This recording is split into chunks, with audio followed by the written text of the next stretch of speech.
যে শ্রীকৃষ্ণকে বিশ্বাস করে না তারা হচ্ছে সৃষ্টি নিকৃষ্ট।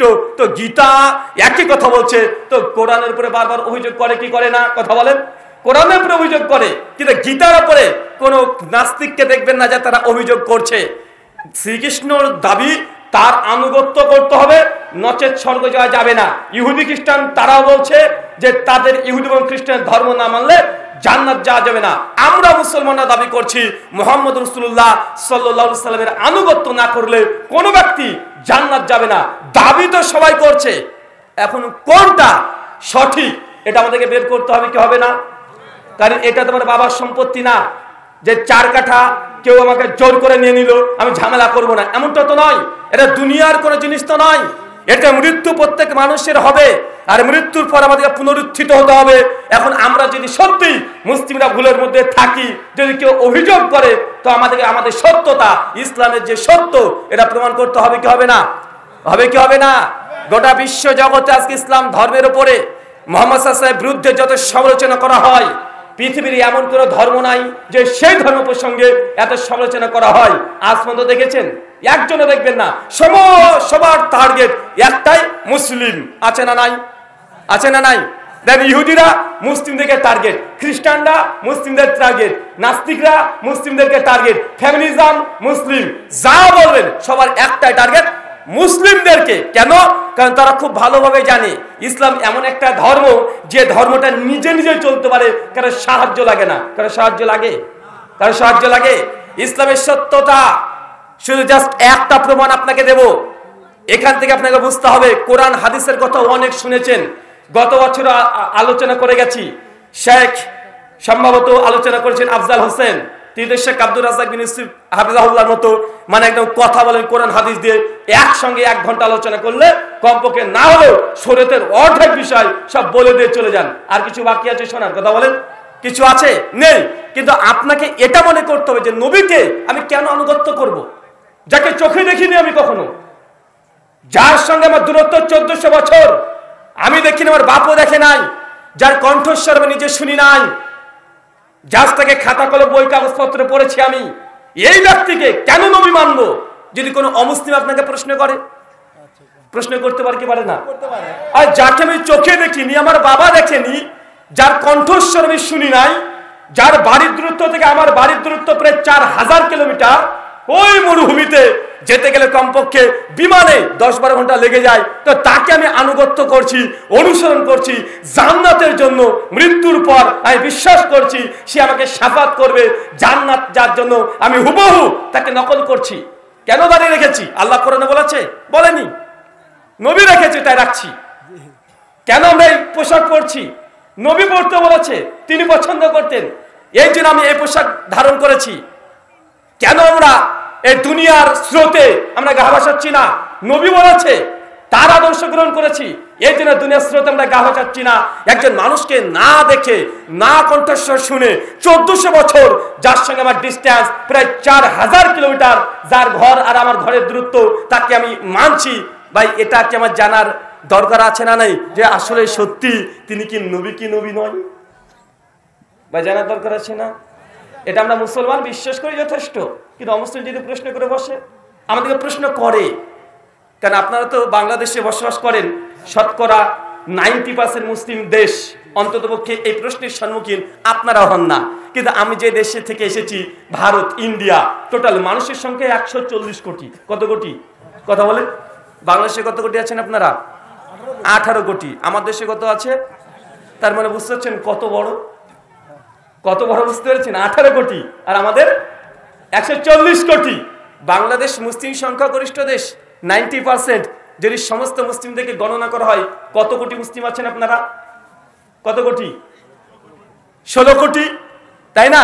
পাকিস্তান ওটার সংখ্যাগরিষ্ঠ মুসলিম দেশ, তাই না ভাইজান? পাকিস্তানের মুসলিমের সংখ্যা কত আছে? সর্বোচ্চ 18 থেকে 20 কোটি। তো 2 দেশ মিলে সর্বোচ্চ 35 কোটি মুসলিম আছে। আর 2টো দেশ সংখ্যাগরিষ্ঠ মুসলিম দেশ। আর আমি যে দেশ থেকে এসেছি, ভারত, এটা হচ্ছে মুসলিম সংখ্যালঘু। সংখ্যালঘু বোঝেন না ভাইজান? সংখ্যালঘুর সংখ্যায় মুসলমানরা কম। সংখ্যা কত জানেন? প্রায় 40 কোটি। কথা বলে বুঝতে পারলেন না যে আমরা ভারতে মুসলমানের সংখ্যালঘু। তারপরে এক দেশে কত কোটি আছি? 40 কোটি মুসলমান আর 100 কোটি নন মুসলিম অমুসলিম, আপনার দুটো দেশ সংখ্যাগরিষ্ঠ মুসলিম দেশ, তার দুটো দেশ মিলে 36 কোটি, মানে তার চাইতো ভারতের 4 কোটি মুসলিম বেশি আছে না নাই?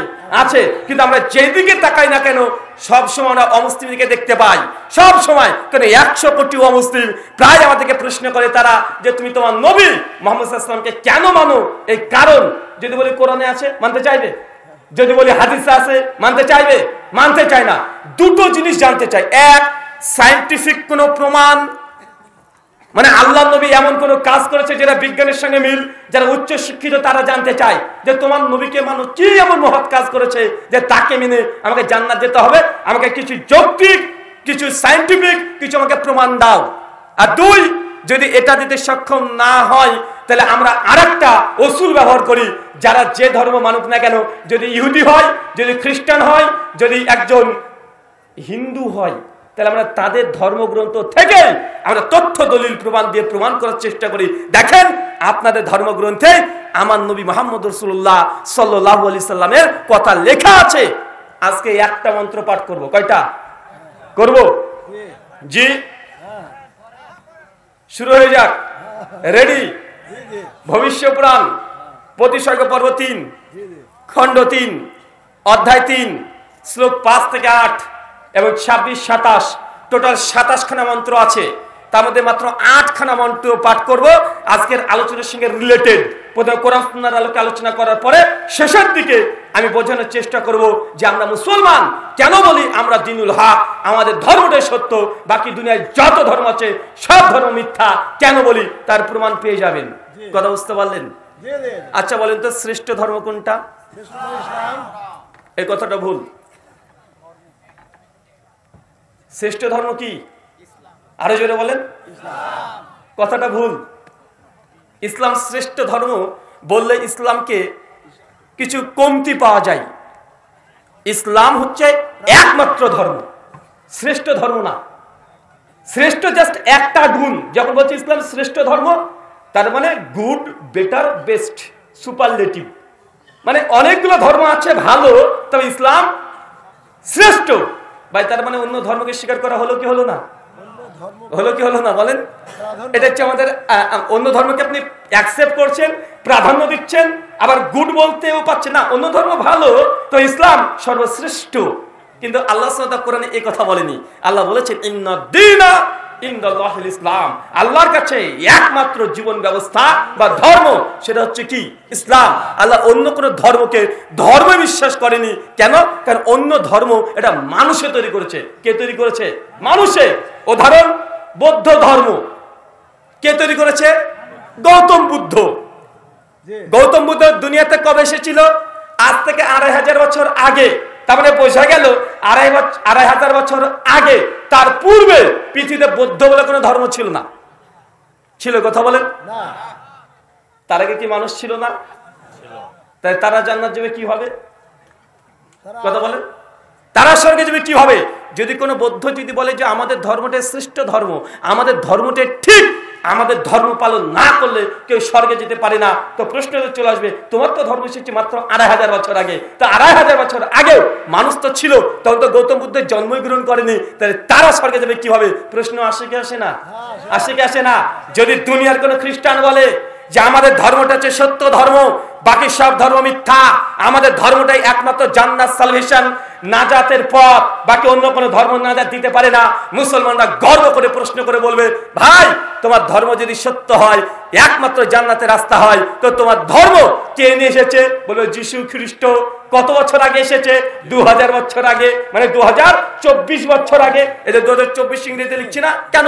মানে যীশু যখন জন্মগ্রহণ করেছে তারপর থেকে এই খ্রিস্টাব্দের সংখ্যাকে গণনা শুরু করা হয়েছে। তার মানে বোঝা গেল যীশু খ্রিস্ট আজ থেকে দুনিয়াতে এসেছে 2024 বছর আগে। তো 2024 বছর আগে পৃথিবীতে মানুষ ছিল কি ছিল না?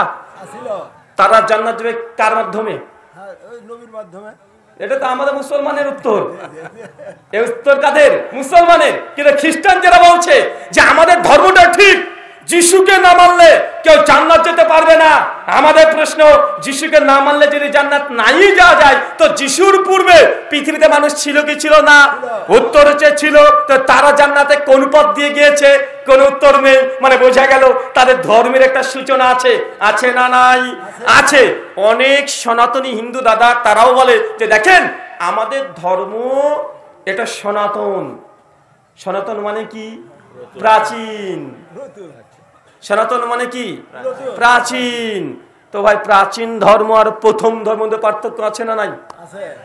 একটা পুরাতন ধর্ম বললাম, লেখা আছে নিউ জনতা হোটেল, আর একটা আছে জনতা হোটেল। মানে আগে জনতা হোটেল ছিল, তারপরে একটা নিউ জনতা হোটেল। তো মানুষ বলে পুরাতন জনতা হোটেলে চলে আয়। তার মানে ওই পুরাতন জনতা হোটেল মানে এটা প্রথম নয়, তার আগে অনেক হোটেল থাকতে পারে কি পারে না? তো সনাতন দিয়ে যখন বলছে তার মানে এটা প্রাচীন ধর্ম। ধরে নিলাম সনাতন ধর্ম, হিন্দু ধর্ম প্রাচীন ধর্ম, কিন্তু প্রথম ধর্ম নয়। প্রথম ধর্ম কথা বলেন, প্রথম ধর্ম নয়। এই জন্য আমি বলেছিলাম শ্রীকৃষ্ণ তিনিও গীতার মধ্যে বলে দিয়েছেন যে কোনো ধর্ম যদি সত্যি জান্নাতের রাস্তা হতে হয়, মূল একটা পয়েন্ট মনে রাখতে হবে, এটা গোটা বিশ্বব্যাপী হতে হবে। কোন স্থান কেন্দ্রিক, কোন দেশ কেন্দ্রিক কোন ধর্ম হতে পারে না। বা ইসলাম কি দেশ কেন্দ্রিক? কোরআন কি শুধুমাত্র আরবদের জন্য এসেছিল? আল্লাহ হচ্ছে হুদাল্লিন নাস, সমগ্র মানুষ জাতির জন্য এসেছে। কার জন্য? সমগ্র মানুষ জাতি, সমস্ত মানুষ জাতিকে হেদায়েত দিতে এসেছে। মুহাম্মদ সাল্লাল্লাহু আলাইহি ওয়াসাল্লাম গোটা বিশ্ববাসীর জন্য রহমত স্বরূপ। মানে বোঝা গেল আমাদের ইসলাম ধর্ম নির্দিষ্ট একটা ব্যক্তির জন্য নয়, নির্দিষ্ট একটা জাতির জন্য নয়, নির্দিষ্ট একটা দেশের জন্য নয়। কিন্তু পৃথিবীর অন্যান্য ধর্ম দেখেন নির্দিষ্ট জাতির জন্য বা দেশের জন্য। যেমন gospel of Matthew, new testament, Bible, যিশু নিজে বলছে গসপেল অফ ম্যাথিউ 10 অধ্যায়ের 15 থেকে 24 নম্বর ভাস, যিশু তার শিষ্যদেরকে বলছে খবরদার তোমরা ইহুদিবাদ দিয়ে অন্য কোনো জাতির কাছে ধর্ম প্রচার করিও না। কেন? আমি শুধু ইহুদিদেরকে নাজাত দেওয়ার জন্য এসেছি, অন্যদের জন্য নয়। মানে যিশু এসেছিল বানি ইসরায়েলের জন্য। কার জন্য? রাসূলান ইলা বানি ইসরাইল। সূরা আলে ইমরান আয়াত 49 আল্লাহ এটা বলে দিয়েছে ঈসা আলাইহিস সালাম এসেছে বানি ইসরায়েলের জন্য। বাইবেলে একই কথা লেখা আছে যে ঈসা আলাইহিস সালাম এসেছিলেন নাজাত দিতে বানি ইসরায়েলের জন্য। তার মানে বোঝা গেল ইহুদি খ্রিস্টান ধর্ম একটা জাতির জন্য। গোটা বিশ্বের মোক্ষ বা মুক্তি দিতে পারে? কথা বলেন। আলোচনা কঠিন হচ্ছে না? কঠিন হচ্ছে আলোচনা না? একটু কঠিন হলে সহ্য করতে হবে, শুনতে হবে। কেন আপনি সব জানেন চাচা, আর আমরা তো আহলে হাদিস সমাজের মানুষ, জানি না এমন কোন আমল আমার মনে হয় না যে আপনারা জানেন না। সব জানেন। জানেন না ভাইজান? আপনি কতদিন ধরে শুনে আসছেন শেখ আব্দুর রাজ্জাক বিন ইউসুফ হাফেজাহুল্লাহ 34 বছর ধরে বক্তৃতা দিচ্ছে। কেউ যদি জেনে বুঝে 1 টাকা যদি সুদ খায়, মায়ের সঙ্গে জেনা করলে যেই পাপ সেই পাপ হয়। বা এই হাদিস আপনারা কে জানেন না? তারা হাত তোলেন তো। কে জানেন না? তারপরেও যদি সুদ খান আমি কি করতে পারি? কতদিন শুনলেন কেউ যদি জেনে বুঝে 1 টাকা সুদ খায় 36 বার জেনা করলে যেই পাপ হয়, আপনি একাই সেই পাপ করছেন। এই হাদিস শুনে শুনে মুসলমান, এমন একটা মুসলমান নাই বাঙালি যে এই হাদিস তার কর্ণগহরে পৌঁছায়নি। আপনি জানেন, মুসলমান তো জানে, হিন্দুরাও জেনে নিয়েছে, এখন ওরাও জেনে নিয়েছে ইসলামের সুদ খাওয়া হারাম। তারপরেও যদি খান, আর কতবার এক কথা বলা যায়, কতবার একই কথা বলা যায়, কতবার এই কোরআনের আয়াত শুনেছেন, এই হাদিস শুনেছেন, মান তারাকা সালাতা মুতামাদান ফাকাদ কাফারা, যে ব্যক্তি ইচ্ছাকৃত নামাজকে ত্যাগ করে দিল সে কাফের হয়ে গেল। এই হাদিস জানে না এমন একজন বাঙালি খুঁজে পাওয়া যাবে না। তারপরেও যদি ফজরে 20 জন না হয়, আমরা জোর করে কি আপনাকে নিয়ে আসবো? শেখ আব্দুর রাজ্জাক বিন ইউসুফ হাফেজুল্লাহ 34 বছর ধরে বক্তব্য দিচ্ছে নিসাউন কাসিয়াতুন আরিয়াতুন, ওই মহিলার কথা। আজকে এসেছে দেখবেন ওরা পোশাক পরেছে কিন্তু উলঙ্গ পোশাক। বা এই হাদিস আপনার জানা নাই? তারপরেও যদি তারা বেপরদা চলে, কি করতে পারি বলেন? কি করা যায়? কিভাবে আপনাকে বললে আপনি বিশ্বাস করবেন বা আমল করবেন? তার মানে আমি এখান থেকে বুঝে নিয়েছি যে আপনার জানেন না এমন কোন কোরআনের আয়াত বা ইসলামী শরীয়ত এমন কোন ল নেই যে আপনি জানেন না, কিন্তু আপনি মানতে চান না। এখন না মানলে আমরা তো কিছু করতে পারি না। আল্লাহ বলছেন ফাযাক্কির ইন্নামা আনতা মুযাক্কির লাস্তা আলাইহিম বিমুসাইতির। হে নবী, আপনার কাজ মানুষকে সত্যের দাওয়াত দিয়ে দেওয়া, জোরপূর্বক জোর জবরদস্তি করার জন্য আপনাকে আমি প্রেরণ করি নাই। সূরা গাশিয়া সূরা নম্বর 88 আয়াত নম্বর 20 এবং 21 আপনার জানা আছে, মানবেন না? কুলিল হাক্কু মির রাব্বিকুম ফামান শাআ, হে নবী বলে দেন সত্যগুলো হচ্ছে আল্লাহর পক্ষ থেকে, যার ইচ্ছা গ্রহণ করবে সফল কাম, যে কুফরি করবে পরিত্যাগ করবে সে জাহান্নাম। এখন আপনি যা ইচ্ছা তাই করতে পারেন। যদি জান্নাত যেতে চান আমল করতে হবে, কারণ জানা নেই এমনটা নয়। আর যদি বলেন যে না জাহান্নামে যাব, আমল করার দরকার নেই, রাস্তাতে উলঙ্গ অবস্থায় ঘুরে বেড়ান, নামাজ পড়ার দরকার নেই, রোজা করার দরকার নেই, কানে হেডফোন লাগিয়ে গান শুনতে শুনতে চলে যান, বিয়ে করতে যাবেন একদম সুন্দর করে সেজে একদম গেটটাকে সাজানো থাকবে, আর আপনার ওই যে কি বলে শালি বলে নাকি স্ত্রী বোনকে কি বলে, ওই ওই জিনিসটা কেউ বলে রে ভাই, এটা একটা গালি না ভাইজান? হ্যাঁ, ওই যে আপনি যাবেন গাড়ি থেকে নামবেন, ফিতা দিয়ে আটকে থাকবে, উপরে লেখা থাকবে 20,001 টাকা, আপনি নামবেন, আপনার বন্ধু 10 বাজে সে নামবে, আর ওই সাইডে আপনার ওই যে স্ত্রী হব, স্ত্রী যে হবে তার চাচাতো বোন, খালাতো বোন, মামাতো বোন, ফুফাতো বোন সবাই থাকবে, কাঁচি নিয়ে টেবিলে আছে, লেখা আছে 20,001 টাকা। আপনারা ঢুকতে যাবেন আর ওরা ঢুকতে দেবে না, কেন?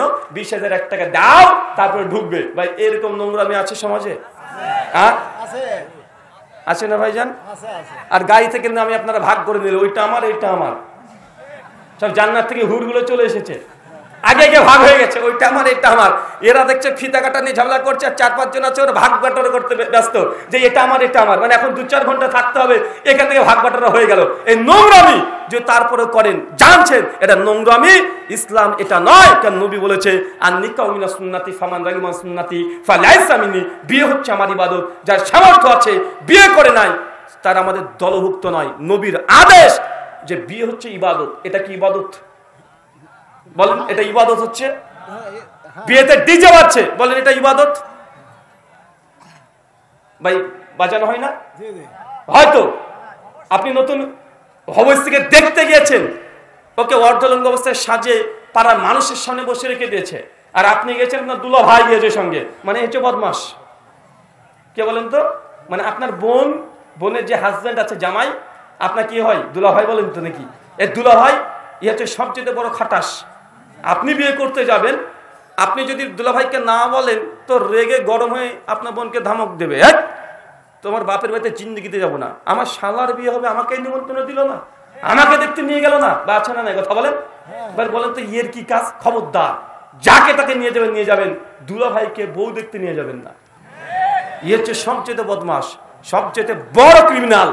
গেলেন কোন একটা দুর্ঘটনা ঘটে দেবে, একে নিয়ে যাবে না, বাকি অন্যজনকে নিয়ে যান, চাচাকে নিয়ে যান, কিন্তু দেখতে দিবেন না।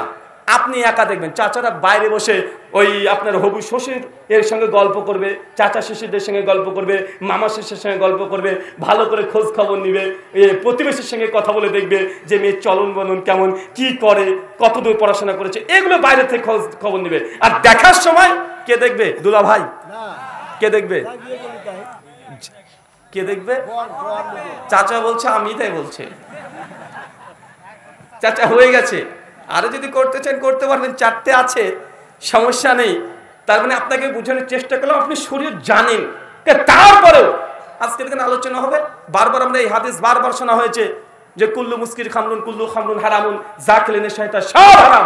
আজকে আলোচনা শেষ হবে, বলবে ভারতের বক্তা এসছে, হিন্দুদের বই থেকে বলছিল রে, একদম হিন্দু পণ্ডিতের মতো বলছিল, যাই বলছিল, কি বলছিল বলছে, আর টুক করে দিশলাই থেকে দিশলাইটা ধরিয়ে বিড়ি টানছে আর যাচ্ছে। আজকে দেখতে পাবো, প্রতিদিন দেখি বলছে হাতে জিলাপি কিনে নিয়েছে, বাদাম কিনে নিয়েছে, একটা বেলুন নিয়ে নিয়েছে, কিনে যাচ্ছে আর বিড়ি টানছে, বলছে জবর বক্তব্য হয়েছে। ভারতের বক্তা এসেছিল একদম হিন্দুদের ঠাকুরের মতো, ও মন্ত্র পাঠ করছে, মন্ত্র, মানে ও খুশি, ও কিছু শিখেনি। বাঁচে না নাই কথা বলেন? কারণ ও যে শিখেনি এমনটা নয়, ও জানে বিড়ি খাওয়া হারাম, তারপরে খাবো, তারপরে খাচ্ছি, জানে গান শোনা হারাম, তারপরে হেডফোন কানে লাগিয়ে ও গান শুনছে। এখন জানার পরে যদি না মানে, ভাই কিচ্ছু করা নেই। যে ঘুমিয়ে থাকে তাকে জাগানো সম্ভব, কিন্তু যে জেগে জেগে ঘুমায় তাকে জাগানো সম্ভব? আপনি আপনার স্ত্রীর কাছে দেখবেন, একবার গেলে বুঝতে পারবেন স্ত্রী গেছে, ও যদি জেগে থাকে আর যে রাগ একবার করেছে, মানে ও জেগে আছে, ওকে 10 বার ডাকবেন, 2-4টে লাথি মারলে উঠবে না। আছে না কথা বলেন? কেন? জেগে জেগে ঘুমাচ্ছে, ও অভিমান করে ঘুমাচ্ছে, রাগ করে ঘুমাচ্ছে। ওকে যতই ডাকেন না কেন ও উঠবে না, মানে রাগ আছে ভেতরে। তো এখন আপনাদের সমাজে, আমাদের সমাজে মানুষ এতটাই অসুস্থ, মানে শারীরিক দিক থেকে নয়, মানসিক দিক থেকে, ব্রেনের দিক থেকে, যে জানা বোঝার পর যদি না মানে একে জাগানো সম্ভব নয়। একটাই সম্ভব, মরার পরে বুঝতে পারবে। এছাড়া আমাদের কিছু বলার আর কোনো রাস্তা নেই। চলেন ওই মন্ত্র ভবিষ্যপুরাণ 25 পর্ব 3 খণ্ড 3 অধ্যায় 3 শ্লোক 5 থেকে 8 এবং 26-27 মন্ত্র বলছে, এত স্মৃন্তরে মিলেচ্ছাচার নিয়াসমান্বিতাঃ মহামাদৈতি খ্যাত শিষ্য শাকাসমান্বিতাঃ রূপশ্চৈব মহাদেবং মরুস্থলা নিবাসিনাম গঙ্গা জলস্য পঞ্চগারব সমান্বিতাঃ চন্দন দিবার ভজ্রতুষ্ট মনুষ্যহরম নমস্তে গিরিজন্নাথ প্রভু নিবাসিনে ত্রিপ্রাসুর নশায়া বহুময়া পবর্তনে লিঙ্গোচ্ছেদ শিকাই নমস্সু শ্রীধারিণী সুদূষকা উচ্চলাপি সর্বভোক্ষী ভবিষ্যতি জনমমা। কিছু বুঝেছেন? মন্ত্র আছে 26 খানা, পড়েছি 8 খানা। 26 খানা পড়তে গেলে 20 মিনিটের উপরে সময় লেগে যাবে। এই 8টা মন্ত্রর আমি মনে করি আপনি বেশিরভাগ অংশে বুঝেননি। এই 8টা অংশ, 8টা মন্ত্রের ব্যাখ্যা এই আলোচনার শেষে দিয়ে প্রমাণ করার চেষ্টা করব। যদি কেউ স্বর্গ যেতে চায়, কোন হিন্দু সনাতনী, তাকেও মুহাম্মদ সাল্লাল্লাহু আলাইহি ওয়াসাল্লামকে মানতে হবে, বিকল্প কোনো রাস্তা নেই। চলেন, কোরআন হাদিস থেকে অনেক হাদিস শুনেছেন নবীকে মানার ব্যাপারে। আল্লাহ নবী আদবুল মুফরাদ লিল বুখারী হাদিস নম্বর 678, হঠাৎ বসে আছেন, সাহাবীরা বসে আছেন, আল্লাহ বলছেন হঠাৎই লা জালাসা, খবরদার কেউ বসবে না, তরি রাস্তায় কেউ বসবে না। সাহাবীর অবাক, ইয়া রাসূলুল্লাহ বলেন কি, রাস্তায় বসবো না মানে? আরে রাস্তায় তো আমাদেরকে বসতেই হয়। নবী, রাস্তায় যদি না বসি খুব কঠিন হয়ে যাবে। রাস্তায় লেনদেন, আদান প্রদান, ব্যবসা বাণিজ্য সব রাস্তায়। আল্লাহ নবী যখন এই কথা বলছেন, আল্লাহ নবী তখন বলছেন যদি রাস্তায় বসতেই হয়, রাস্তার হক আদায় করো। কি আদায় করো বলেন তো? রাস্তার হক। সাহাবীরা আবার অবাক, রাস্তার হক? আমরা তো হুজুরদের কাছে কত আলোচনা শুনেছি, স্বামীর প্রতি স্ত্রীর হক, স্ত্রীর প্রতি স্বামীর হক, মায়ের প্রতি ছেলের হক, ছেলের প্রতি মায়ের হক, আপনার প্রতি প্রতিবেশীর হক, এগুলো শুনেছেন। কিন্তু রাস্তা জড় পদার্থ, ইট ঢেল পাথর এগুলো দিয়ে তৈরি, এর আবার হক কি? নবী বলছেন রাস্তায় বসো না, বসতে যদি চাও রাস্তার হক আদায় করো। সহিহ বুখারী, মুসলিম, আবু দাউদ, তিরমিজি বিভিন্ন হাদিস থেকে কমপক্ষে রাস্তার 22 খানা হক পাওয়া যায়। মানে বিভিন্ন হাদিসের অংশ মনে করে 22 থেকে 23 খানা রাস্তার হক পাওয়া যায়। তার মধ্যে একটা হক আল্লাহ নবী বলছেন রাস্তায় বসো না, বসতে যদি চাও রাস্তার হক আদায় করো। রাস্তার হক, রাস্তাতে ক্ষতিকর কোনো পদার্থ যদি পড়ে থাকে ওটা সরিয়ে ফেলতে হবে। বা ইমানে 70 খানা রুকুন আছে, শাখা আছে, সবচেয়ে নিচু শাখা কি? কথা বলেন। রাস্তাকে কষ্ট দেয় কোনো বস্তু থাকলে সরিয়ে ফেলতে হবে। মানে এলাকার গ্রামের যে রাস্তা আছে, এই রাস্তাকে সংশোধন করতে হবে। রাস্তাতে উঁচু নিচু থাকা যাবে না, রাস্তাতে গর্ত যদি থাকে রাখা যাবে না ওইভাবে গর্ত। রাস্তাকে পরিষ্কার পরিচ্ছন্ন রাখতে হবে, এটা রাস্তার হক। যদি আদায় না করেন এই রাস্তাতে চলাচল আপনার জন্য জায়েজ নয়। কিয়ামতের মাঠে এই রাস্তায় আপনার বিরুদ্ধে নালিশ করবে যে আল্লাহ এই গ্রামবাসী আমার হক রক্ষা করে নাই। বা আপনাদের রাস্তা উঁচু নিচু আসে না নাই? কবে আপনাদের সরকার তখন নাই, কবে ঠিক করবে? মুসলমান ওই অপেক্ষায় বসে থাকবে না। এলাকার যুবক তরুণ যারা আছে 24 ঘন্টার মধ্যে আজকের আলোচনা শেষ করে গ্রামের মধ্যে কালকে ঘোরাঘুরি করতে হবে। কালকে 100, 200, 500, 1000 টাকা করে চাঁদা তুলে রাস্তাকে আগে পরিষ্কার পরিচ্ছন্ন করে সমতল করে দিতে হবে। এটা রাস্তার হক। যদি আদায় না করেন আপনার রাস্তায় চলাচল জায়েজ নয়, হারাম। মানে রাস্তাতে কোনো ক্ষতিকর কোনো পদার্থ রাখা যাবে না। এখন রাস্তা বন্ধ করা কিভাবে জায়েজ হতে পারে? ধর্মঘাট আছে না সমাজে, আছে না নাই? রাস্তাকে ঘিরে দিয়েছে, অ্যাম্বুলেন্স আসছে, তাও তাদের হৃদয়ে একটু উদ্বিগ্ন হচ্ছে না যে একজন অ্যাম্বুলেন্স আসছে, কোন অসুস্থ মানুষ আসছে, রাস্তাতে দাও দাও করে গাড়ি জ্বালিয়ে দিচ্ছে। ভাই এমন সিন দেখা যায় কি যায় না? যায় কি যায় না?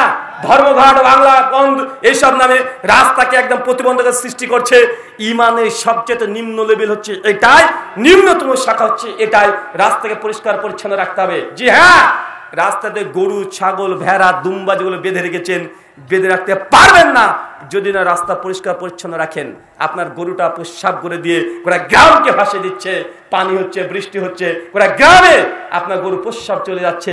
তারপরেও আপনাকে পাশের বাড়ির মানুষ যদি বলে যে এই রাস্তাতে গরু বাঁধিস না, আপনি ঝামেলা করতে শুরু করছেন। আছে না নাই? আছে না নাই? এটা রাস্তার হককে নষ্ট করা। রাস্তার হক, রাস্তাকে পরিষ্কার পরিচ্ছন্ন রাখতে হবে। রাস্তায় যদি পরিষ্কার পরিচ্ছন্ন না রাখেন, রাস্তায় বসে আপনার জন্য জায়েজ নয়। আল্লাহ নবী তারপরে বলছে রাস্তার হক হচ্ছে ওইটা, অচেনা কোনো প্রতীক যদি তোমাকে রাস্তা জিজ্ঞাসা করে যে ভাই অমুক জায়গাতে যাব, কিভাবে যাব? এখন আপনি জানেন যে ডান দিকে গেলে চলে যেতে পারবেন, আর বদমাইশি করে বলে দিল ভাই বাম দিকে চলে যান। ভাই এমন বদমাশ আছে না নাই? আছে না ভাইজান? আল্লাহ নবী বলছেন কোন পথিক যদি রাস্তা জিজ্ঞাসা করে, তাকে গন্তব্যস্থান কোন দিকে এটা বুঝিয়ে দিতে হবে। এটা রাস্তার হক। যদি আদায় না করেন, রাস্তা আপনার জন্য বসা জায়েজ নয়। নবী বলছেন রাস্তায় বসে না বসতে যদি চাও রাস্তার হক আদায় করো। রাস্তার হক কি? যদি কোনো ব্যক্তির বোঝা ভারী হয়ে যায়, তাহলে ওর বোঝাকে হালকা করে দাও। বোঝা ভারী বুঝেন? হ্যাঁ, মানে রাস্তাতে যাচ্ছেন, দেখছেন একজন কৃষক মানুষ, তার সাইকেলটা উল্টো পড়ে গেছে বা গর্তের মধ্যে আটকে গেছে। আপনি মুসলমান, রাস্তায় যাচ্ছেন, যতই কাজ থাক আপনি সঙ্গে সঙ্গে নেমে ওর ভ্যানটাকে ঠেলা দিয়ে একদম রাস্তায় তুলে দিতে হবে। কারো বোঝা পড়ে গেছে, ধরে তার মাথায় তুলে দিতে হবে। এটা রাস্তার হক। যদি আদায় না করেন, রাস্তা আপনার জন্য বসার জায়েজ নয়। এগুলো হচ্ছে আনুগত্য করতে হবে, এগুলো অনুসরণ করতে হবে। এইগুলো আনুগত্য অনুসরণ করলে এটাকে বলবেন নবীর আনুগত্য করা, অনুসরণ করা। নচেত 350 জর্দা দিয়ে, হাকিমপুরি জর্দা পান খেয়ে, উঁচু 3 তলা টুপি দিয়ে আর জিলাপি হাতে নিয়ে আপনি চিৎকার মারছেন নবীজির আগমন, শুভেচ্ছা, স্বাগতম, জান্নাত যাওয়া যাবে না। কিন্তু বাংলা মানুষ মনে করে কোনটা, যে না শুধু নবীকে ভালোবাসে জান্নাত দখল হয়ে যাবে।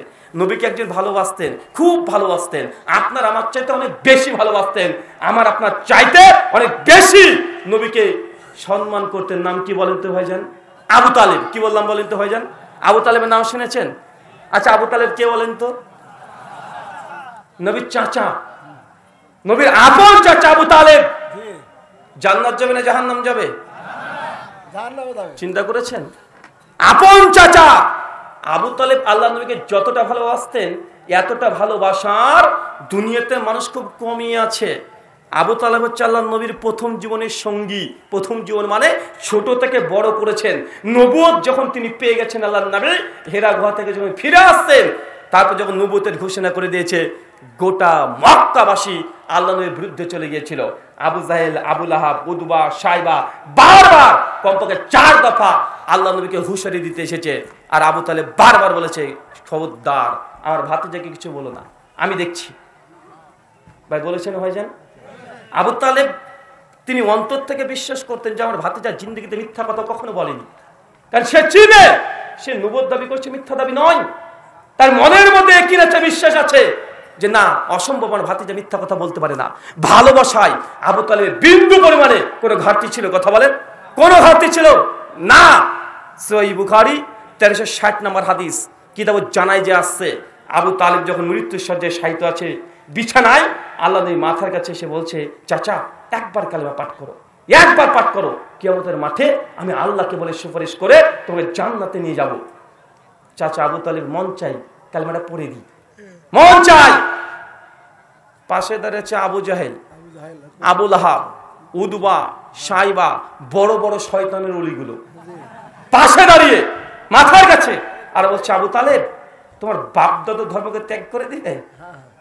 আরে তোমার বাপ আব্দুল মুত্তালিব, আব্দুল মুত্তালিব এই হুবলের উপাসনা করতো, লাত মানাত উজ্জাতি 60 মূর্তি উপাসনা করতো। আর মোহাম্মদ এসে বলছে, তোমার ভাতিজা বলছে একটাও চলবে না। আর আমার বাপ দাদু 60 মূর্তি তারা মেনে গেছে। কাবাতে 360 মূর্তি চতুর্দিকে সাজানো আছে। তোমার ভাতিজা বলছে একটাও চলবে না, একজন নাকি চলবে না, একজন আছে উপরে, তাকে দেখাও যায় না। একে সহ্য করার ব্যাপারে বলেন তো ভাই? আরে 360টার মধ্যে একটাকে মেনে নে, তাও বলছে না। বলছি এমন একজনের কথা বলছে তাকে দেখাই যায় না। তোমার ভাতিজা, ওকে তো আমরাই মানুষ করেছি, ও তো বাপ ছিল না, মা ছিল না, মৃত্যুবরণ করেছে আগে। আরে আমরা হয়েছি, আমরাই পড়িয়েছি, আমাদের চোখের সামনে সে মানুষ হলো, বড় হলো, আমরা তাকে সহযোগিতা করেছি। আজকে আমাদের সমাজের বিরুদ্ধে বলছে, আমার ধর্মের বিরুদ্ধে বলছে, আমাদের আকীদার বিরুদ্ধে বলছে, আমাদের আমলের বিরুদ্ধে বলছে, আমাদেরকে বলছে একটাও চলবে না, আমাদের বাপ দাদার ধর্মকে বাতিল বলছে। যখন এই কথা বলেছে আবু তালেব, তখন মনটা আবার কেমন হয়ে যায় যেন। কালে পড়তে যাচ্ছিল, কিন্তু আল্লাহর ওলিগুলো এসে একে কানে ফুস করে দিচ্ছে। ভাই বাংলাদেশে এমন আছে না নাই? আছে না ভাইজান? যখনই আপনি কোনো আমলের কথা বলবেন যে এই আমলটা কোরআনে নেই, হাদিসে নেই, কেন করছেন? সঙ্গে সঙ্গে একটাই দলিল, যে দলিল দিয়েছিল আবু জাহেল আবু লাহাব। কি বলেন তো? বাপ দাদা ধর্ম আমাদের, বাপ দাদা পুরোপুরি ধরে করে আসছি। বা এটা কি মুমিনের কণ্ঠ না এটা কাফেরের কণ্ঠ? এটা কি মুমিনের জবাব না কাফেরের জবাব? আরে কাফেরের জবাব কিভাবে জানো মুসলমানের মুখ দিয়ে এখন বারবার বের হয়? এটা অবাক করা কথা। আপনাকে এই জন্য বলছি, আবু তালেব আল্লাহর নবীকে কম ভালোবাসতেন না, কিন্তু নবীর আনুগত্য অনুসরণ, নবীকে বিশ্বাস তার হৃদয়ে ছিল না, বিধায় তাকে জাহান্নামে যেতে হবে। সে বুখারী স্পষ্ট হাদিস আছে। এই আয়াত, এই হাদিস থেকে প্রমাণ হয় ভালোবাসা দিয়ে শুধু জান্নাত যাওয়া যাবে না। ভালোবাসা দিয়ে জান্নাত যাওয়া যাবে? নবী ইব্রাহিমের নাম শুনেছেন? তার বাপের নাম কি বলেন তো? আজর। সহিহ বুখারী 3350 কিতাবুল আম্বিয়া। আজর কোথায় যাবে? জাহান্নাম। চিন্তা করেছেন নবী ইব্রাহিম, যাকে বলা হয় আবুল আম্বিয়া, সমস্ত নবীর পিতা, 7-8 জন বাদ দিয়ে নবী ইব্রাহিম সমস্ত নবীদের বাপ লকাব পেয়েছে, অথচ নিজের বাপ জাহান্নামে যাবে। নিজের আপন চাচাতো পাচাতো নাই, একদম আপন আজর জাহান্নামে যাবে। সহিহ বুখারী বর্ণনা। দেখেন বেটা নবী, বাপ কোথায় যাচ্ছে? জাহান্নাম। এর ঘটনা উল্টে যাবে একটু পরে। নবী নূহের নাম শুনেছেন? নবী নূহের সন্তানের নাম কি? কেনান। জান্নাত যাবে না জাহান্নামে যাবে? জাহান্নাম। দেখেন এবার কি বাপ নবী, এবার কি বাপ নবী, বেটা কোথায়? জাহান্নাম। আর নবী ইব্রাহিম বেটা নবী, বাপ কোথায়? জাহান্নাম। আমাদের নবীর চাচা জাহান্নাম। তার মানে বোঝা যাচ্ছে সম্পর্ক ইসলাম বুঝে না। কে বাপ, কে বেটা, কে চাচা, কে স্ত্রী, এটা বুঝে না। পৃথিবীতে একটা নবী এসেছিল যার স্ত্রী জাহান্নামে যাবে, নাম কি? লূত আলাইহিস সালাম। সূরা তাহরিম 10-12 নম্বর আয়াত আল্লাহ কোরআনে জানিয়ে দিয়েছে লূতের স্ত্রী, লূত হচ্ছে নবী, তার স্ত্রী জাহান্নাম। তার আগের আয়াত 10 নম্বর আর 9 নম্বর আয়াত সূরা তাহরিমের ফেরাউনের স্ত্রী জান্নাত, জান্নাতি। কথা বুঝতে পারলেন ভাইজান? ফেরাউনের স্ত্রী কোথায় যাবে? জান্নাতে যাবে। সে জান্নাতে নয়, আল্লাহ আগে থেকে জান্নাতে একটা ঘর তৈরি করে রেখে দিয়েছে। জান্নাতে তো যাবে, জান্নাতের ঘর। মৃত্যুর আগে আসিয়াকে আল্লাহ ঘর দেখিয়ে দিয়েছেন মৃত্যুর আগেই, কিন্তু লূত আলাইহিস সালামের স্ত্রী জাহান্নাম। তারপরে গোটা ইসলামটাকে বুঝেন, এখানে পক্ষপাতিত্ব ইসলাম করেনি। সম্পর্কের 5 পয়সা মূল্য নেই। যার ইমান আছে, যার ইমান আছে, সে কাফেরের যদি স্ত্রী হয় তবু জান্নাত। যার ইমান নেই সে যদি নবীর স্ত্রী হয় তবু জাহান্নাম। কিন্তু বাঙালিরা বুঝলো না। বাঙালিরা কি বুঝেছে? গদ্দিনসীন পীর, পীরের বাচ্চা পীর, আওলাদের রাসূল, এই শব্দগুলো শুনলে বাপরে বাপ, আওলাদের রসুল, রসুলের আমি 26তম বংশধর। বাঙালি তার পেছনে ছুটছে, বাপরে বাপ নবীজির বংশধর, তাকে যদি একবার মুশাবা করতে পারি জান্নাত গ্যারান্টি। এমন মনে করে কি করে না? আর অনেক পীর সাহেব তো আছে যারা জাহাজ নিয়ে দাঁড়িয়ে থাকবে কিয়ামতের মাঠে, তাদের অনুসারীকে বলে দিয়েছে মানুষ জান্নাত যার জন্য পীরের কাছে চলে যাচ্ছে। আছে না ভাইজান? দুনিয়াতে যে কত মাধ্যম মানুষ জান্নাত যার জন্য তৈরি করেছে হিসাব নেই। একসময় খ্রিস্টানরা তারা বলেছিল জান্নাত যাওয়ার জন্য তার টিকিট বিক্রি করেছিল, ক্যাথলিক খ্রিস্টানরা। ইতিহাসে পড়েন নাই ভাইজান? জান্নাত যাওয়ার জন্য টিকিট বিক্রি করে নাই? আরে লুকিয়ে ছাপে মুসলমানরা বিক্রি করে, অনেক পীর সাহেবরা বিক্রি করে দেয় যে আমার এই কাজটা করে দে, তুই জান্নাত চলে যাবি, আমার বায়াত কর, আমার কাছে মুরিদ হ, তুই জান্নাত চলে যাবি। মানে ওরা তো প্রকাশ্যে টিকিট বিক্রি করেছিল জান্নাত যাওয়ার জন্য। ইহুদি খ্রিস্টানরা, মুসলমানরা আছে অনেক জায়গাতে এই কাজগুলোই করছে। আছে না নাই? আছে অনেকগুলো মাধ্যম। কত যে মাধ্যম নেবেন, কিন্তু আমাদের কথা একটাই, মুহাম্মদ সাল্লাল্লাহু আলাইহি ওয়াসাল্লামের আনুগত্য ছাড়া জান্নাত যাওয়া যাবে না। চলেন ওই মন্ত্রের অনুবাদ করি। আজ থেকে প্রায় 12 বছর 10 বছর আগেকার ঘটনা। আমি যখন প্রথম নতুন ইসলাম থেকে বুঝেছি, একদম নতুন, 2012 পূর্বে আমি কখনো নামাজ বা রোজা বা হজ বা জাকাত বা ওযু করতে হয় কিভাবে এটাও জানতাম না, আল্লাহি একদম সত্য কথা। আর আমার আলোচনা যে গোপনে ছুপিয়ে ছাপিয়ে করছি এমনটা নয়। দেখেন কতগুলো দাঁড়িয়ে আছে, আমার এই কথাগুলো সব আমার বাড়ির পাশে আশেপাশে মানুষ দেখে কি দেখে না? দেখে, মানে ডবল দেখে ওরা। মানে আপনি আর কতটুকু দেখেন, ওরা ডবল দেখে। কেন জানেন? আমার বাড়ির আশেপাশে যারা আছে সব বেরলবি, সুন্নি, জিলাপি সবগুলো ওখানে আছে, সবগুলো ওখানে, মানে যা আছে সব আশেপাশে আছে। তাই এই ভাবে যে কি ব্যাপার, এই ছেলেটা কি করছে। এই কদিন আগে দেখলাম মালয়েশিয়াতে ডক্টর জাকিরের সঙ্গে দেখা করে চলে আসলো। ও ভা, কি ব্যাপার। দেখলাম মিজানুর রহমান আজহারের সঙ্গে দেখা করে চলে আসলো। এই কোথায় দেশ বিদেশের সব জায়গায় যাচ্ছে, তো ওরা একটু বেশি গবেষণা করে আমাকে নিয়ে। তাই আমি যে কথাগুলো বলছি এটা তারা শুনবে না এমনটা নয়। আজকে হয়তো লাইভে তারা শুনছে বসে বসে। আমি 2012 পর্যন্ত আমি কখনো নামাজ রোজা কিচ্ছু বুঝিনি, ওযু করা জানি, নামাজ তো বাদ দেন, ওযু করা জানতাম না 12 সাল পর্যন্ত। 12 সালের আগের মুহূর্ত পর্যন্ত দুর্গা পূজা, লক্ষ্মী পূজা, কালী পূজা নিজে গিয়ে মণ্ডপে গিয়ে করেছি। যখন নরনারায়ণের সেবা হতো আমাদের জলঙ্গি পুলিশ স্টেশনে, ওই সময় নরনারায়ণের সেবা থানাতে আমাদেরকে ডেকে নিয়ে যেত, মানুষ যারা আসবে তাদেরকে প্রসাদ বিতরণ করার জন্য। আমরা এখানে মণ্ডলী করেছি। 2010 জলঙ্গি হাই স্কুলে সরস্বতী পূজা হবে। সরস্বতী পূজা বুঝেন না ভাইজান? তো আমাদের মুসলিমদের কাছ থেকে সবাই টাকা নিয়েছে, স্কুল কমিটির টাকা নিয়েছে। এখন সরস্বতী পূজা চলে এসেছে স্কুলে, এখন অঞ্জলি দেবে। তো অঞ্জলি, তখন আমরাও অঞ্জলি দেবো, আমরা মুসলমান, বুঝতে পারলেন না ভাইজান? তখন তো ইসলাম বুঝিনি। 2010 অঞ্জলি দেব, এই জন্য আমরা উপোস আছি।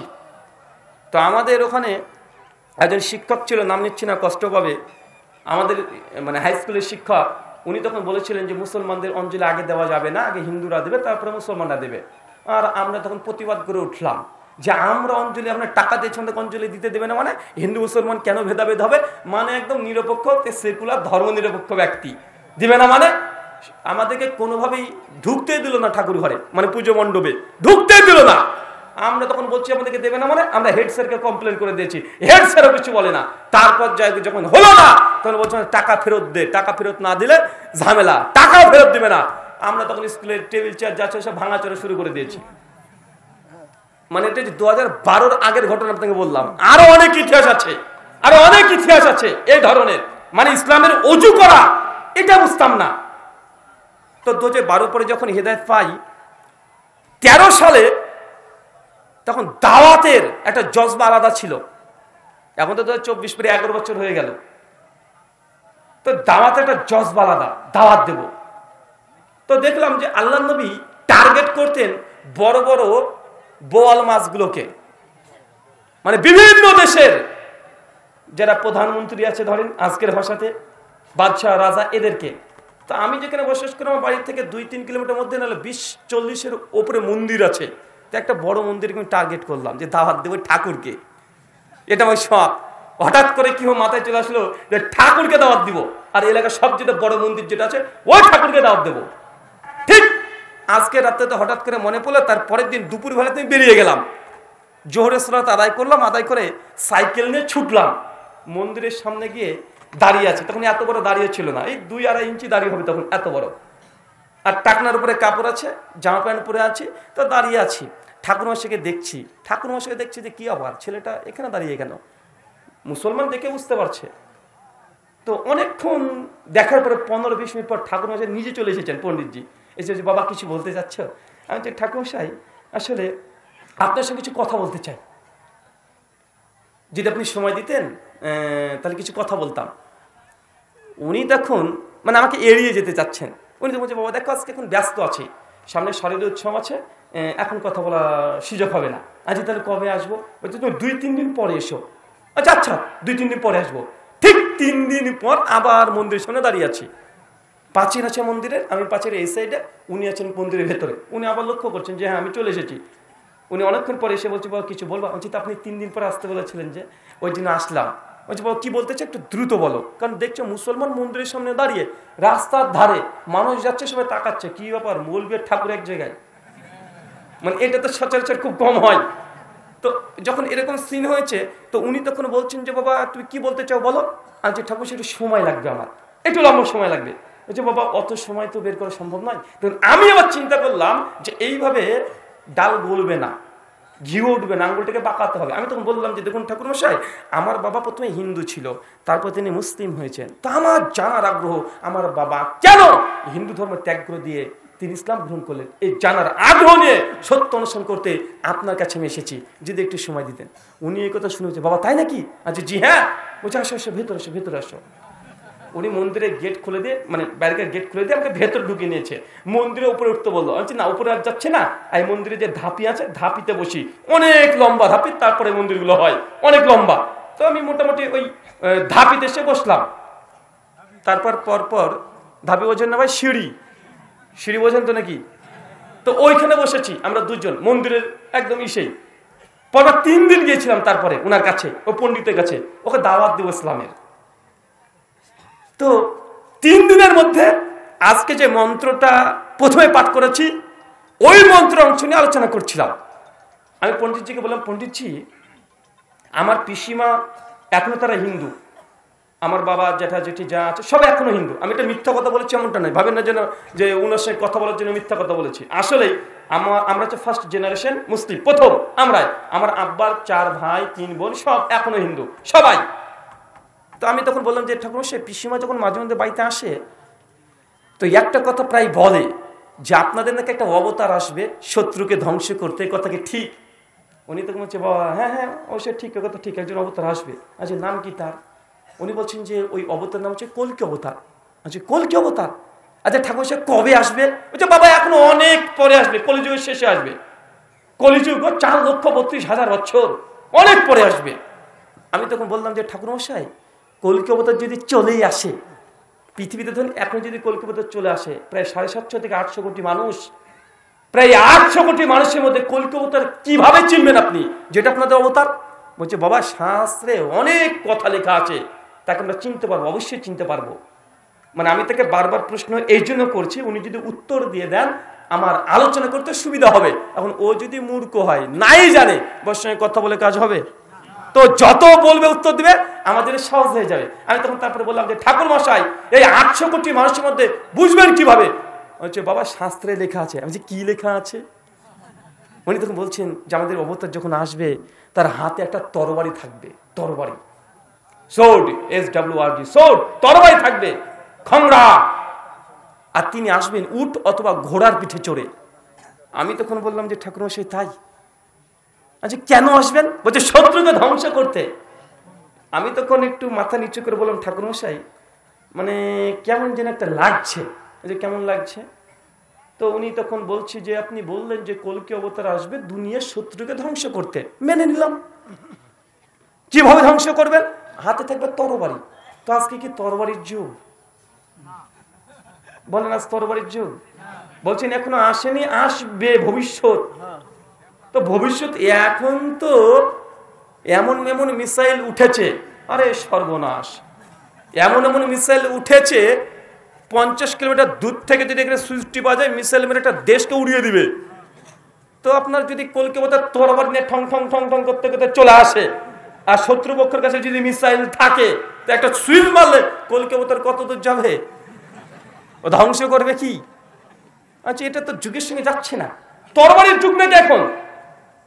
আমি তখন বলছি তাহলে কি ধর্মগত ভুল আছে? যে না না না বাবা, ধর্মগত ভুল থাকতে পারে না। আচ্ছা তাহলে মানে আমরা বুঝতে ভুল করছি তাই না? বলছে না তুমি ঠিকই বলছো, আমরা বুঝতে পারছি না। বা কেউ স্বীকার করে ধর্মগত ভুল আছে? বলছে আমরা বুঝতে তারা ভুল করছি। আমি বললাম যে আপনি বললেন যে উট বা ঘোড়া এই জাতের কিছু পুরো চেপে কল্কি অবতার আসবে, তাই তো এখন কি উটের যুগ, ঘোড়ার যুগ, ঠকম ঠকম ঠকম করে যাবে? আরে গোটা বিশ্ব জগতে এখন এমন এমন রকেট বের হয়েছে, মাত্র 2.5 ঘন্টা গোটা বিশ্ব জগৎকে ভ্রমণ করে ফেলে। তো এই গোটা বিশ্বের যদি সন্ত্রাসীকে দমন করতে কল্কি অবতার আসে তাহলে এই ঘোড়া দিয়ে কাজ হবে? আপনি ঘোড়া নিয়ে যাবেন না ট্রেন দিয়ে উড়িয়ে দিয়ে চলে যাবে? তো এটা তো যুগের সঙ্গে যায় না।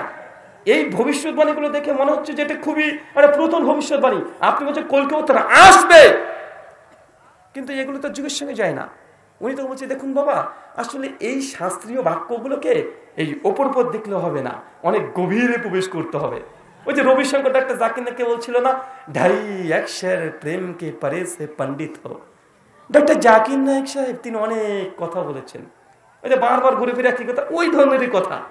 অনেক গভীরে প্রবেশ করতে হবে। ঠাকুর মশাই, এই মন্ত্রের আমার কাছে একটা ব্যাখ্যা আছে, যদি শুনতে চান অভয় দেন তাহলে বলতে পারি। উনি তখন বলছে, বাবা কি ব্যাখ্যা তুমি বলো তাহলে। আচ্ছা, আপনি বলছেন কল্কি অবতার আসবে ভবিষ্যতে, আর আমার মনে হচ্ছে আপনাদের এই কল্কি অবতার অলরেডি চলে এসেছে। চলে এসেছে মানে কে সে ব্যক্তি? আচ্ছা, আমাদের নবী মুহাম্মদ রাসূলুল্লাহ সাল্লাল্লাহু আলাইহি ওয়াসাল্লাম। বুঝলেন, তোমাদের নবী আমাদের অবতার হতে যাবে কেন? আমি বলছি, আমাদের নবী তিনি তরবারি দিয়ে যুদ্ধ করেছেন জীবনে 25 খানা। করেছে কি করেন কথা বলে? 25 খানা যুদ্ধ করেছে, 25 মদিনা সব জায়গায় গিয়েছেন। ওনাকে যখন এই কথা বললাম তখন বলছে যে, বাবা আসলে তোমাদের নবী করেছে ঠিক আছে বুঝলাম, কিন্তু এই ভবিষ্যৎবাণী তো তার জন্য করা হয়নি। আমি তো বলছি, দেখেন আপনার এই ধর্মীয় গ্রন্থকে যদি সত্য মেনে নিই তাহলে মানতে হবে যে এই ভবিষ্যৎবাণী আজ 1500 বছর পিছনে চলে যান, তবে এই ভবিষ্যৎবাণী পূর্ণ হতে পারে, নচেত পারে না। ভাই এখন তরবারির যুগ আসবে, কি মনে করছেন? তরবার যুগের আসবে? আর এখন তো এআই চলে এসেছে। এআই চলে এসেছে না ভাই? AI, artificial intelligence. আরে বাবা, এর তো আর মানে বাকি আর কিছু নেই। মানে এই যখন চলে এসেছে মানুষের হাতে হাতে, এখন বাকি আর কিছু নেই। মানে গোটা দুনিয়া মানে হাতের মুঠে সেকেন্ডের মধ্যে চলে আসে। ভাই চ্যাট জিপিটি আছে না ভাইজান? আগে ভাবতাম যে গুগল, আমি তো বলেছিলাম গুগল হচ্ছে আল্লামা গুগল হাফেজাহুল্লাহ, কিন্তু এখন চ্যাট জিপিটিকে কি টাইটেল দেবো রে ভাই? মানে গুগলের চাইতে ভয়ঙ্কর চ্যাট জিপিটি। গুগলে যদি কিছু সার্চ করেন বিভিন্ন লিঙ্ক শেয়ার করে, চ্যাট জিপিটি যা প্রশ্ন করবেন ডিরেক্ট ঠিক উত্তরটা বের করে দিয়ে দেয়, তাই না ভাইজান? মানে আবার কত বড় মুফতি, কি বলবেন? মানে আল্লামা চ্যাট জিপিটি রহিমাহুল্লাহ না হাফেজাহুল্লাহ, মানে আল্লাহ যেন চ্যাট জিপিটি হেফাজত করে, ফিতনা থেকে যেন আমাদেরকে রক্ষা করে। তো এখন তো এই যে যুগ, যা যুগ, এই যুগে কখনোই সম্ভব নয় যে তরবারি আবার ফিরে আসবে। এখন তো অত্যাধুনিক আধুনিক যন্ত্র চলছে। যেন এই কথা বললাম, ঠাকুর মশাই তখন বলছে, না বাবা এটা মানতে পারবো না যে আমাদের অবতার তোমাদের নবী হয়ে যাবে। আমি তখন বললাম যে ঠাকুর মশাই, এই কল্কি অবতার নিয়ে বেশ কিছু আমার পড়াশোনা আছে, যদি জানতে চান বা অভয় দেন তো বলতে পারি। ওদের ঠিক আছে বলো। তো আমি দেখলাম যে লোকটা আসলে পণ্ডিত অমুসলিম হলেও সে আমার কথা শুনতে চাচ্ছে। আমি তখন বললাম, শ্রীমদ্ ভাগবত গীতা অধ্যায় নম্বর 4 শ্লোক নম্বর 7 আর 8 দুটো মন্ত্র আছে। আমি মন্দিরে বসে আছি, মন্দিরে বসে আমি মন্ত্রটা পাঠ করছি।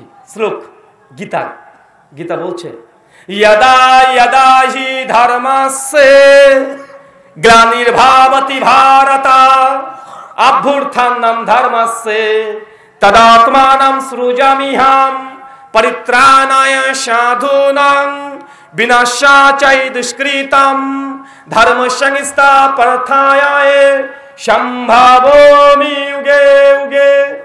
কৃষ্ণ বলছেন, যখন ধর্মের মধ্যে অধর্ম নেমে আসবে, মানুষ পাপ অন্যায় অত্যাচারের মধ্যে নিমজ্জিত হয়ে যাবে, ওই সময় স্বয়ং স্রষ্টা একজন অবতার পাঠান। কেন? পরিত্রাণায় সাধুনাং, ভালো মানুষকে রক্ষা করতে, বিনাশায় দুষ্কৃতাম, খারাপকে ধ্বংস করতে, ধর্ম সংস্থাপনার্থায়, আর ধর্মকে প্রতিষ্ঠা করতে, সম্ভাবমি উগে উগে, ঈশ্বর প্রত্যেক যুগে একজন অবতার পাঠায়। তার মানে বোঝা গেল অবতার কেন আসে? ধর্মকে প্রতিষ্ঠা করতে, শিরক বিদআতকে উৎখাত করতে। এটা গীতার মধ্যেও স্পষ্ট লেখা আছে। শুধু আছে সংস্কৃতিতে যদি আমরা এটা অনুবাদ করি ইসলামিক টার্ম দিয়ে, অনুবাদ এটাই হবে যে শিরক বিদআতকে উচ্ছেদ করতে, ধর্মকে প্রতিষ্ঠা করতে আল্লাহ যুগে যুগে নবী রাসূলকে প্রেরণ করেন। আমি যখন এই মন্ত্র পাঠ করেছি আর মন্দিরে বসে আলোচনা করছি, পাশে দেখছি মন্দিরে অনেকগুলো গ্রামের মেয়েগুলো উঠে বসে আছে।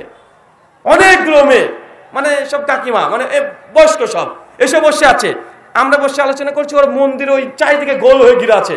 আল্লাহি, আল্লাহ কসম করে বলছি, মিথ্যা বলছি না। তো আমি যখন মন্ত্র পাঠ করছি আর তারা মন দিয়ে শুনছে, তো মহিলাগুলো পাশে এসে গল্প করে বলছে, এ পণ্ডিতজির বাড়ি কোথায়? মানে মন্দিরের যিনি পুরোহিত তাকে জিজ্ঞেস, এই পণ্ডিতজির বাড়ি কোথায়? যখন এই কথা বলেছে তখন ওই পণ্ডিত মশাই তখন বলছে যে ইনি আসলে পণ্ডিত না, ইনি ঠাকুর নয়, ইনি একজন মুসলমান। উনারা তখন অবাক, বলে কিরে মুসলমান মানে এরকম করে মন্ত্রপাঠ করছে। অনেক আলোচনা। আমি ঠাকুর মশাইকে বললাম যে ঠাকুর মশাই, কল্কি পুরাণ 2য় অধ্যায় মন্ত্র 4 যে কল্কি অবতারে আসার কথা বলছে, মন্ত্র তো বলছে চতুর্ভি ভাতৃভীর এবং কালিস্বামী কালিকায়ন। এই কল্কি অবতারে 4 জন বন্ধু থাকবে, ভাতৃভীদ এবং চারজন ভাই থাকবে, কালিস্বামী কালিখায়ম, যারা শত্রুকে ধ্বংস করতে সহযোগিতা করবে। আমি চারজন কার কথা বলছে? হযরত আবু বকর, ওমর, ওসমান, আলী, চার খলিফার কথা বলছে। আপনার কলকি পুরাণে এটাই লেখা আছে। উনি তখন বলছে, বাবা এই চার খলিফার নাম আমরা জানি, কেন ইতিহাস বই কমপক্ষে হলে পড়েছে। আমি তখন বলছি যে কলকি অবতারের বাবার নাম, মায়ের নাম, তার জন্মস্থান তিনটে শাস্ত্রের মধ্যে মজুদ আছে। ভাগবত পুরাণ অধ্যায় 12 শ্লোক নম্বর 18 থেকে 20 পর বলা হয়েছে, সম্বালা বিষ্ণু যশস্য গৃহ পদুর্ভাব মহাম সুমাতান মাতার বিভকন্যা দায়িনী তন্নিদেশাত। কলকি অবতার জন্মগ্রহণ করবেন শাম্বালা শহরে, বিষ্ণু যশস্য গৃহ, বিষ্ণু যশার গৃহে, সুমাতাং মাতারি, তার মায়ের নাম সুমতি। কয়টা জিনিস পেয়েছি বলেন তো? বাবার নাম, মায়ের নাম, জন্মস্থান। আমি তখন ঠাকুরজিকে বললাম, যেখানে বলছে শাম্বালা শহরে, তো শাম্বালা শহর কোনটা? শাম্বালা মানে কি? শাম্বালাতে সংস্কৃত শব্দ, বাংলা মানে করলে কি হবে? শান্তিতে পরিপূর্ণ একটা জায়গা বা স্থান। আরবি করেন দারুল আমান, সূরা 3 আয়াত নম্বর 4 এবং 5 আল্লাহ বলছেন ওয়াহাজাল বালাদিল আমিন, শান্তি নগরীর কসম, মক্কা হচ্ছে শান্তিতে পরিপূর্ণ জায়গা। সংস্কৃত করেন শাম্বালা। বিষ্ণু যশস্য গৃহ, তার বাবার নাম হয় বিষ্ণু যশা। বিষ্ণু যশা মানে বিষ্ণু মানে ঈশ্বর, যশা ইয়াস থেকে মানে দাস, মানে ঈশ্বরের দাসের ঘরে তার জন্মগ্রহণ হবে।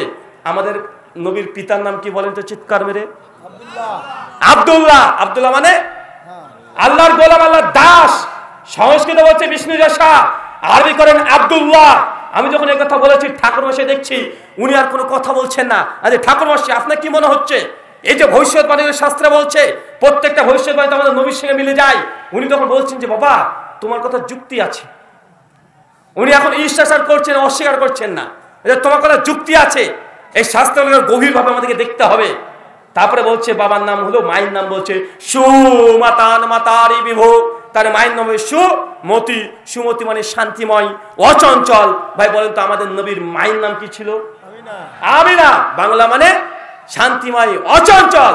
দেখেন বাবার নাম বিষ্ণু যশা, আরবি আব্দুল্লাহ, মায়ের নাম সুমতি, আরবি আমিনা, জন্মস্থান শাম্বালা, আরবি দারুল আমান মক্কা। তিনটে মিলে গিয়েছে কি যায় নাই? আমি যখন এই সমস্ত গুলোর দীর্ঘ আলোচনা যখন প্রায় শেষ লগ্নে, উনি তখন বলছে বাবা ধরে নিলাম যে তোমাদের নবীর ব্যাপারেই বলছে, তো এত আরবি সংস্কৃত বাংলা না করে তোমার নবীর নামটা যদি ডাইরেক্ট আমাদের শাস্ত্রে থাকতো তাহলে তো আমরা হিন্দু সনাতনের সবাই তোমাদের নবীকে অবতার হিসেবে মেনে নিতাম। আমি তখন বললাম যে ঠাকুরমশাই আপনার কাছে কোনো শাস্ত্র আছে মন্দিরে? বলছে যে আছে, ভাগবত পুরাণটা আছে। আচ্ছা যান নিয়ে আসেন। উনি মন্দির থেকে ভাগবত পুরাণটা নিয়ে আসলেন। দেখছি যে ভাগবত পুরাণ এত মোটা, গীতা প্রেসের সম্ভবত ছাপানো ছিল, তো কমপক্ষে আমার মনে হলো 1950-এর পরে ছাপানো, একদম হালকা ওয়েট। বইটার দাম মনে হয় প্রিন্ট আমি ভালো করে লক্ষ্য করে দেখলাম যে 2 টাকা কি 1.5 টাকা এরকম দাম, মানে 50 বছর আগেকার। 2000 যদি 12-13 হয় প্রায় 60 বছর আগেকার। আমি তখন বললাম যে ঠাকুরমশাই এই ভাগবত পুরাণের 2য় অধ্যায় মন্ত্র সংখ্যা 76, যেটা গীতা প্রেস আছে, পদ্মপুরাণ থেকে শ্লোকটাকে নেওয়া হয়েছে, ওটা একটু দেখেন তো কি লেখা আছে। 2য় অধ্যায় মন্ত্র 76। উনি তখন সঙ্গে সঙ্গে নিয়ে ভাগবত পুরাণটাকে এইভাবে তিনি খুলছেন, 2য় অধ্যায় মন্ত্র 76, 2য় অধ্যায় মন্ত্র 76 খুলে তিনি ধরে আছেন। আমি তখন একটু পরে বলছি ঠাকুরমশাই পেয়েছেন মন্ত্রটা? উনি কোনো কথা বলেন না। আবার একটুবার বলি যে ঠাকুরমশাই মন্ত্র পেয়েছেন? উনি কিছু বলছেন না। আবার বলো ঠাকুরমশাই যে না পান আমাকে দেন, আমি বের করে দিচ্ছি। উনি তখন বলছেন যে রুহুল ভাই এই মন্ত্রটি এখানে ছিল, আমি এতদিন ধরে দেখতে পেলাম না। বলছে 2য় অধ্যায় মন্ত্র সংখ্যা 76, পৃষ্ঠা নম্বর 13, লাইন নাম্বার 21 থেকে 26 ডান দিকে আছে। আমার চোখে ভাসছে এখন, একদম ডান দিকে আছে। ভাগবত পুরাণে 18,000 শ্লোক, 12টা স্কন্ধ, 18,000 শ্লোকের মধ্যে 2য় অধ্যায় 76 শ্লোক, মানে প্রথমে না 13 পৃষ্ঠা, 2000 পৃষ্ঠার বই 13 পৃষ্ঠাতে কথাটা লেখা আছে। উনি বলছেন যে রুহুল ভাই এই মন্ত্রটা এখানে ছিল, আমি দেখতে পেলাম না এতদিন। মন্ত্র কি বলছে জানেন? অবাক হয়ে যাবেন। মন্ত্র বলছে অজ্ঞান হে তাকরিত মুহাম্মদ, মুহাম্মদ অন্ধকারিনী নাশিনী। পরিষ্কার আল্লাহ নবীর নাম। হেতা দায়াতে বিবেক, ओ लोगो मोहम्मद नाम एक आदमी धरती पर पधारेगा। মোহাম্মদ নামের একজন ব্যক্তি অচিরে দুনিয়াতে আসছে, অন্ধকারিনী নাশিনী। এই ব্যক্তি অন্ধকারকে দূর করতে আসবে। কোন অন্ধকার? রাতের অন্ধকার না, অন্ধকার জাহেলিয়াতকে ধ্বংস করে নূর নিয়ে একজন ব্যক্তি আসছে হেদায়াতে, মানুষকে হেদায়েতের পথ দেখাতে আসছে মুহাম্মদ। তার নাম মুহাম্মদ, স্পষ্ট মজুদ আছে, স্পষ্ট মজুদ আছে। যখন এই মন্ত্রটা যখন বের করে দেখিয়ে দিয়েছি ঠাকুর মশাই, বলছি ঠাকুর মশাই এবার আপনার কি ধারণা? উনি তখন দেখছি যে তার চেহারাটা যেন কেমন একটা হয়ে গেল। তারপর আমি ভাবছি মানে ঠাকুর মশাই এখন মুসলমান হয়ে যাবে, মানে আমারও দাওয়াতের জজবাটা বেড়ে গেছে। আমিও চাচ্ছি যে আরো বলি উনাকে।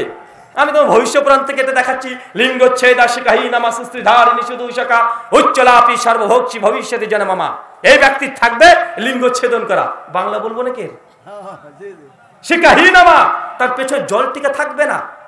বৈষ্ণব ঠাকুরা দেয় না জল টিকা পেছনে, উচ্চলাপি উচ্চ স্বরে আহ্বান করবে আল্লাহু আকবার, আল্লাহ আজান, সর্বভোক্ষী সমস্ত কিছু খাবে, শুকরের মাংস খাবে না।